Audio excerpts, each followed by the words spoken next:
बात 1971 की है, जब भारत की टीम वेस्ट इंडीज के दौरे पर थी। वेस्ट इंडीज के तूफानी तेज गेंदबाजों के सामने छोटे कद का एक बल्लेबाज अपनी पहली ही सीरीज का चौथा मैच खेल रहा था और 200 से अधिक रन बनाकर नाबाद था और वेस्ट इंडीज के दर्शक नारे लगा रहे थे कि इस बल्लेबाज को कोई आउट नहीं कर सकता है।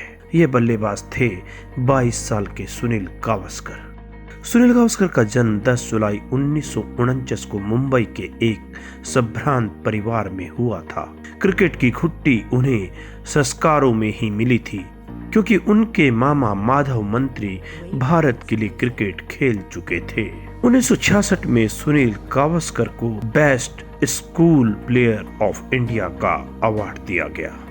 पोर्ट ऑफ स्पेन के दूसरे टेस्ट मैच में उनका डेब्यू हुआ और उन्होंने दोनों पारियों में 65 व 67 रन बनाए और भारत को वेस्ट इंडीज पर अपनी पहली विजय मिली। अगले मैच में उन्होंने अपना पहला शतक लगाकर 116 रन बनाए और दूसरी पारी में नाबाद 64 रन बनाए। तीसरे मैच में उन्होंने 1 व 117 रन की पारी खेली और चौथे मैच में उन्होंने पहली पारी में 124 और दूसरी पारी में दोहरा शतक लगाते हुए 220 रन बनाकर भारत को वेस्ट इंडीज में पहली टेस्ट सीरीज जीत दिला दी। वेस्ट इंडीज में गावस्कर की लोकप्रियता का आलम ये था कि उन पर वहां के मशहूर रैप सिंगर्स ने रैप सॉन्ग तक बना डाले। You know the rest. Rapali Prasana, Gigi Boy and Wadika, Krishna Murthy and Vishnu Mankad. Them boys could well play cricket on any kind of wicket. They make the West Indies team look so bad. 1977 में Australia दौरे में उन्होंने लगातार 3 test शतक ठोक डाले। उसके बाद 1978 के ही पाकिस्तान दौरे पर उन्होंने 89.40 की औसत से 447 रन बना डाले। इमरान खान व सरफराज नवाज की मशहूर तेज गेंदबाजों की जोड़ी के सामने भी गावस्कर रनों का अंबार लगाते गए। अब तक गावस्कर तेज गेंदबाजी के खिलाफ दुनिया के श्रेष्ठ बल्लेबाज माने जाने लगे थे। 1979 में वेस्ट इंडीज के भारत दौरे के लिए उनको भारत का कप्तान बनाया गया। 6 टेस्ट मैचों की सीरीज में उन्होंने 91.50 की औसत से 732 रन बना दिए और उनकी कप्तानी में भारत 1-0 से सीरीज जीत गया। इसके लिए उन्हें उस साल Wisden cricketer of the year भी चुना गया। 1983-84 में पाकिस्तान के खिलाफ घरेलू सीरीज में 66 की औसत से उन्होंने 264 रन बनाए। इसके बाद वेस्ट इंडीज की विश्व विख्यात शक्तिशाली टीम क्लाइव लॉयड के नेतृत्व में भारत आई। ये वही टीम थी जिसमें वेस्ट इंडीज की मशहूर तेज गेंदबाजों की चौकड़ी Malcolm martial, Michael Harding, Joel corner और एंडी रॉबर्ट्स शामिल थे।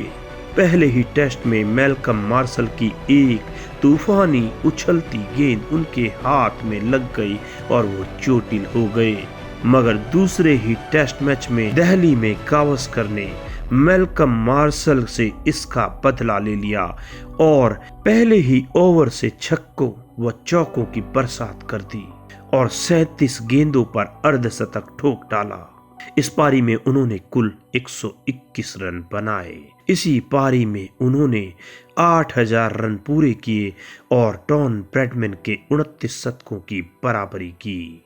इसके लिए उन्हें तत्कालीन प्रधानमंत्री इंदिरा गांधी ने व्यक्तिगत रूप से उन्हें सम्मानित किया। अगले टेस्ट में उन्होंने जॉब पायकाट के 8114 रन के सर्वाधिक रनों के रिकॉर्ड को तोड़ दिया और वे दुनिया में सर्वाधिक टेस्ट रन बनाने वाले बल्लेबाज बन गए।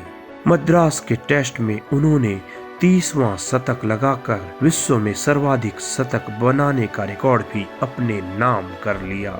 इस सीरीज में उन्होंने 50.50 की औसत से 505 रन बनाए। 1985-86 में ऑस्ट्रेलिया दौरे पर उन्होंने 117 की औसत से 352 रन बनाए। 1986-87 में उन्होंने अपनी आखिरी टेस्ट सीरीज पाकिस्तान के खिलाफ खेली और 10,000 टेस्ट रन बनाने वाले दुनिया के पहले बल्लेबाज बने। 1987 के विश्व कप के बाद सुनील गावस्कर ने अंतर्राष्ट्रीय क्रिकेट से संन्यास ले लिया। अपने पूरे करियर में उन्होंने 125 टेस्ट मैचों में 51.12 की औसत से 10,122 रन बनाए, जिसमें 34 शतक थे।